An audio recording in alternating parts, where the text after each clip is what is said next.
German Chancellor Olaf Scholz has met with Israeli Prime Minister Benjamin Netanyahu in Jerusalem amid growing bilateral tensions over Israel's war against Hamas. Netanyahu reiterated Israel's focus on eliminating Hamas, his plan including an offensive into Rafah in the Strip, where more than 1 million displaced Palestinians are sheltering. Scholz said Israel's security is essential, but that there must be a long-term peace solution. That includes Palestinian governance in Gaza and the West Bank.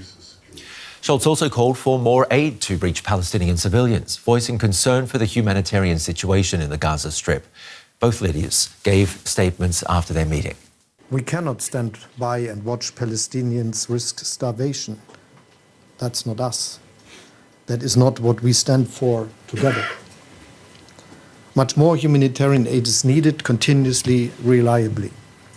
I shared my concerns with the Prime Minister that provision of aid from Israel into Gaza and the conditions for distribution must be urgently and massively improved. We believe that the key to peace is security. Many believe that the key to security is peace.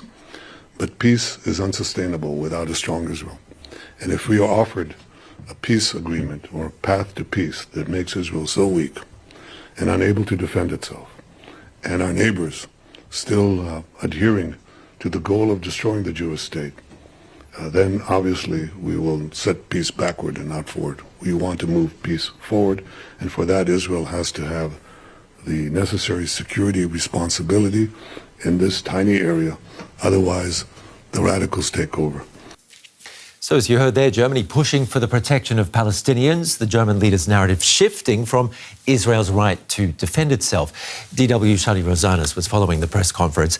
Hey, Ben. Scholz also pushed for a comprehensive hostage deal. That's important because, every day that goes by puts their lives at risk. Correct, and that's also the center of attention now in Israel. We know that Hamas gave its answer for the terms that were negotiated just at the end of last week. Israelis were contemplating over the weekend what should be their response, and the head of the Mossad, the Israeli spy agency, is expected to travel to Doha, the capital of Qatar, tomorrow to further go on with the negotiations, though there are still major contention points between the two sides. We need to be very cautious about any signs of optimism because Hamas still very much is against any demand of Israel to stop. Hamas insists that Gazans can go back to the northern part of the Strip. Israel is very much against it, and that's a very big point in what's the future for the Gaza Strip and for these negotiations. And it is correct, very much the lives of those hostages are in jeopardy every day. It's getting, we hear more and more of them that are being pronounced dead by the Israeli military. At the same time, it sounds like there's no stopping the Rafah offensive. Correct, because Israel feels that's the only ace it has up its sleeve. It's back to a wall. The humanitarian situation is so dire and the international pressure is such that, Americans, Germany itself also started delivering aid themselves to the Gaza Strip. So Israel does not have that card that it's been using for months. So what else does it have? They feel like they have to keep on pushing on Rafah, or at least seem to be willing to push into Rafah in order to get Hamas to budge a little bit when it comes to making some compromise on the deal. And that's also, let's not forget, the idea of the hostages and bringing them home is a core issue when it comes to Israeli policy, when it comes to the Israeli mindset, the Israeli public. That's a sore, open wound that keeps bleeding every day, and Netanyahu knows he needs to solve that problem. Predictably, Scholz brought up a two-state solution. The reaction? Well, Netanyahu doesn't like hear this word combination together. He doesn't like to hear it from Scholz. He doesn't like to hear it from the Americans.